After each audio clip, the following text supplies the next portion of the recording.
I'm Tony Ruiz, contributing editor at Gold Derby, here with Gillian Anderson, who has really a triad of amazing projects this season. And Gillian, between the three projects, such as Sex Education and The Great and The First Lady, coming off your Emmy-winning Turn on the Crown, is it safe to say that you're kind of like, enjoying life to the fullest right now? I am enjoying life to the fullest at the minute, but I mean, what's odd is that I haven't worked since February. I've been taking the whole, what will end up probably being about 6 months off, because I shot something in Pittsburgh in I think it was February, and then I don't start shooting sex ed until like the beginning of September. So I actually feel like I've been really lazy, and because everything else was shot last year, and there's been a bit more of a pause than normal for sex ed. So it's interesting that there's a different perspective out there. Well, the three projects are so different, and I actually want to start with sex ed because Jean is one of those characters that I find completely fascinating, in that she's a therapist, she's a professional, and she's also a mom. And it seems like sometimes those things are not necessarily in conflict, but she sometimes acts kind of like the opposite of what you would expect a therapist to act, particularly when it comes to parenting her own son. Yeah, well, she's also a mom. I mean, there's a lot of sex therapists and therapists, period, who are also moms. But to me, it's the kind of the moral ambiguity that seems to surround her, despite the fact that she is a professional therapist. And what's funny is that when I was first offered the role, I kept wanting to talk to the showrunner and saying, this doesn't make sense to me. I wasn't getting the fact that actually that was part of her complexity. For some reason, I kept saying, but if she's a therapist, she wouldn't be going through his drawers. If she was a therapist, she wouldn't be listening outside his door. And of course, those are all the things that make her Jean and so fabulously intriguing. So yes, sometimes I'm slow to pick up on things. And I love that this season, it's so rare. It's so sad that we still have to keep saying that it's rare for women of a certain age to be portrayed also as sexual and not just mothers. And it's an empowering thing. And it's sad that we still have to keep saying that, right? Well, it's interesting to me that, I've said this before, but, when I was doing press for the fall, where that was probably, I don't know how many years ago it was now, but I did a series called The Fall, and in the first episode, my character, who came to be seen as being quite sexy, she picked up a police officer. She was a superintendent, detective superintendent, and she picked up a police officer and offered him the number to her hotel room in front of her other agents and stuff. And yes, on the one hand, that's a very brash move, and we don't see it very much. But we were also doing press for it in whatever it was, 2020, I can't remember, 2018 or something, and it seemed equally shocking, if not more shocking, that was the beginning of pretty much every interview that I did about the series, was talking about, oh my gosh, how she picked up this younger police officer. And yet, I don't know. I don't know why it seems so unusual. Why still today it's unusual to not just see, or for it to be accepted and embraced and assumed and celebrated for women of my age to be sexual. It's a shame, but one of the things that I love, particularly I think in the last episode of Sex Education this season, is your character really gets to run the gamut of having this child and having a life-threatening experience, then getting to be high, which king of the world. That was are those types of scenes You see them in the script and you just go, yes. Yeah, definitely fun to do. But challenging to do, more challenging than you'd think, because obviously just with comedy is harder than people imagine, and just getting the tone of it all right. And but yes, a lot of fun. It's everything about doing sex, as you can imagine, is fun. And then we go to Joanna in The Great, which is one of the great, pun not intended, turns, because she shows up and you think she's going to be one thing, and then the layers start to come off. What was your reaction when you first read this part?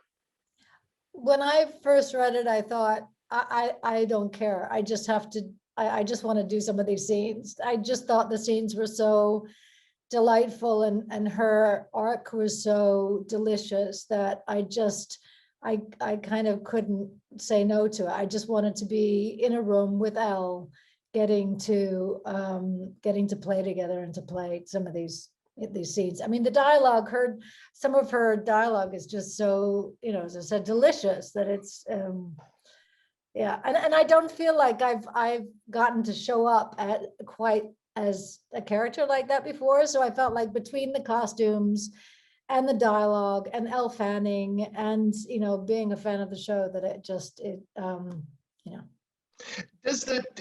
I'm always curious, just as a kind of a film and TV nerd, whether actors, whether the exterior stuff like the costumes, whether that influences the performance, or I guess the term is outside in versus inside out style of acting. I definitely influences performance. I mean, it goes both ways. I think once you, at least in my experience, I start out feeling like if I don't have everything on, like for Thatcher, for instance, I know that being in full costume with the wig and the handbag and her particular shoes and the height of the shoes and the kind of, all that stuff, I would have said at the very beginning of playing her that absolutely contributed and had as much to do with it as the voice and the, everything. But actually, then I was asked, like after we had done filming, I did an interview over here where I was asked if I would do a scene, it wasn't even a scene, if I would read something in her voice while I was on stage doing the interview. And she completely came back. And so I think that, they're good crutches to have and they can help you. But I think once you live in the shoes of somebody for a while, it makes it, then there's like cell memory and that happens. And it is possible to kind of slip into, and that's the same with anybody who is really good at doing voices and stuff. I mean, it's nice to have the crutch, but it's not forever essential, I don't think. And of course, we can't talk about The Great without you having maybe, I think, one of the greatest and funniest death scenes in recent television history. Was that on the page from the beginning? Take us through the filming of that. Oh yeah. Oh no, it was on the page. It was on the page to the point of holding on to the curtains and the windows, breaking. A lot had to happen. I think we shot that in 3 different locations, because there were 2 different studios, and then there was the outdoors, that perspective, 2 different studio shots, the inside and then the outside onto bags, right, falling onto bags, and then outside for me on the grass below the window with the pool of blood. And it was, it was a blast. The outtakes from that are particularly I've watched some of them, and yes, I love it when you scare the woman who is standing over your body. Oh yeah, that. It's such, when you see moments like that, do you just feel like lucky when you get opportunities like that? Because those types of opportunities don't come around all the time. No, they don't. Yeah, I feel that I've been unbelievably perpetually lucky in my career. I feel, I'm constantly, in gratitude for being as ancient as I am and continuing to work and get to Stop. play characters that get to have sex on window sills and defenestrate in Russia. I mean, As an English teacher, the fact that you just used defenestrate, I'm so happy. okay, can I admit something? I only Yeah. learned that in reading the script. I'd never really? heard that word before in my life. And I was reading the script and I was like, what does it even mean? Like, what is that word? I had no idea. It sounds like, I don't know, it sounds more like a skin disease than it does. But it actually is. There's something. Or Sounds like some defenestration. yeah, it sounds like some sort of dermatological, Yeah. something you go to the dermatologist to have looked Yes. at. Yeah. And of course we have to talk about Eleanor Roosevelt. Kind of the opposite end, but do you see do you approach these types of projects any differently? Was your approach to Eleanor different than, say, Jean or Joanna? Oh yeah, I mean, there was a bit of research to do for Joanna. There's not a lot out there about her, but she was, she's based on a real life character. For Eleanor, it was a lot of research and just reading as much as I could about her life from from birth to well after she was in the White House, and listening to tapes and watching whatever video I could get my hands on. And that's kind of the only way I find to approach historical characters without feeling that I'm just playing dress up and pretending. You have to, I think, create a certain amount of layers to feel that you're even touching it, within a 10-foot barge pole. And so yeah, and so there was a lot of research that went into it, and then working with hair and makeup to get all the wigs right, because there were quite a few of them that we used, and then the teeth. I'd never worked with teeth before, and that was something else, but it felt really important to do, because it changed the shape of my face in a way that felt meaningful, and certainly helped me to get into her. And so I just found that fun. I fell more and more in love with her the more I dived into her life and the works that she did throughout her entire life, and just what an extraordinary humanitarian she was. And anyway, so I felt unbelievably privileged to be asked to be a part of that and to get to be in her shoes. What was the most surprising thing? Because I think, unlike, say, Michelle and Viola, who are playing more contemporary people, a lot of what the contemporary people know about Eleanor Roosevelt just comes from books and things like that. So in your research, what was sort of the most surprising thing that you discovered about her?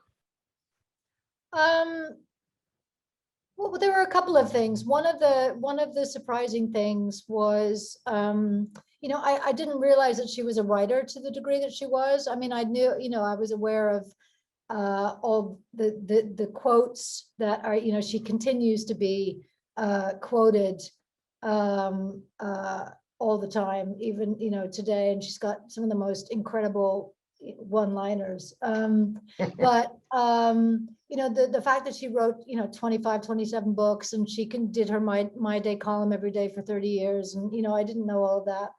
But also what I found amazing when I started researching her and watching the videos and listening to her voice was she sounded, her voice was very high pitched. It was much more high pitched than I pitched it. And she was it's not like she was uncertain in her speeches, but she was halting, and she searched around a lot for words. It wasn't as perfected as we expect speeches to be today. And there was an element of shyness and even self-doubt that felt like it came through her her public persona in a way. And when I spoke to one of her biggest biographers, Blanche Wiesen-Cook, who wrote 3 volumes about her life, I said, is this, am I making this up? Is this, you know, am I sensing, is her self-esteem, which I started to learn was a real thing throughout her entire life because of her childhood. Could that be what's coming through in these speeches and her public speaking? And she said, absolutely. She, you know, she hated speaking publicly, hated it.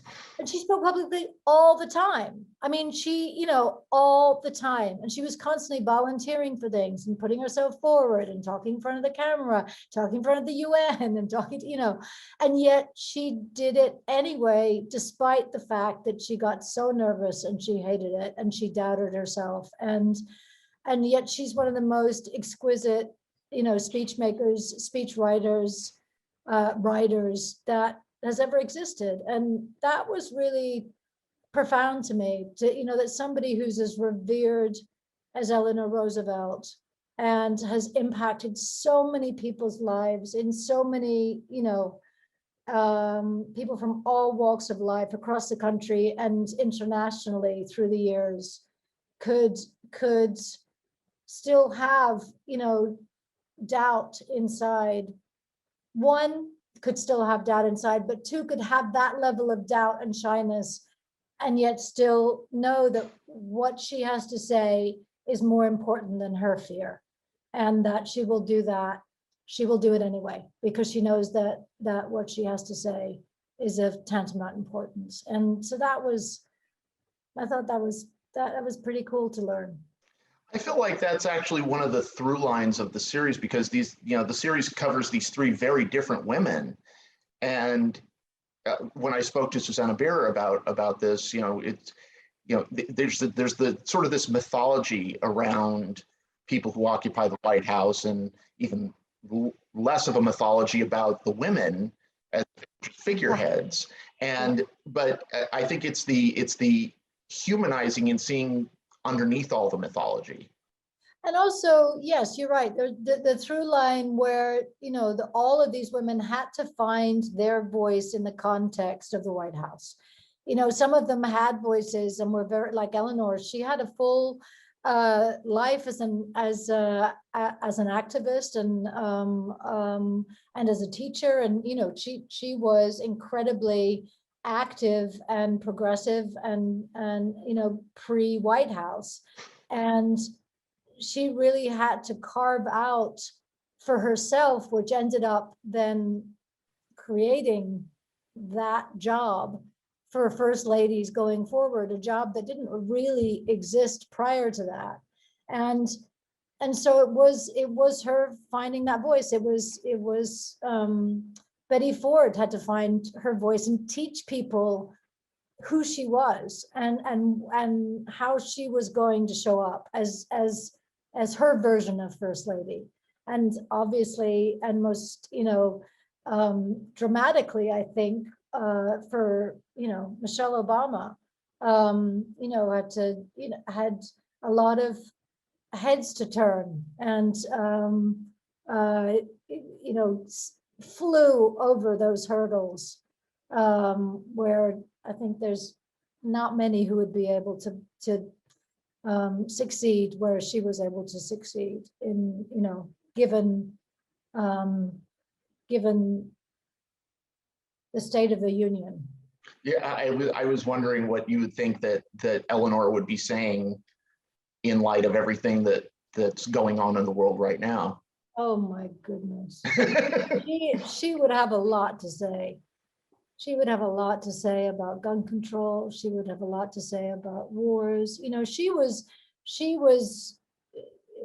you know, one of the, with Teddy Roosevelt, you know, she was right on board with the version of the United Nations way at the beginning, before it was even, they wanted one world. They were trying to create one world so that there could be they were so idealistic, they thought they may be able to actually impact, the global community so that there would be no more wars, because why shouldn't we all get along? And it's gone so far from that and from where we were, even when she was around, that I mean, I think she'd be spinning in her grave, unfortunately. But at least we have this new kind of exploration of her, and she gets to keep going. Yes.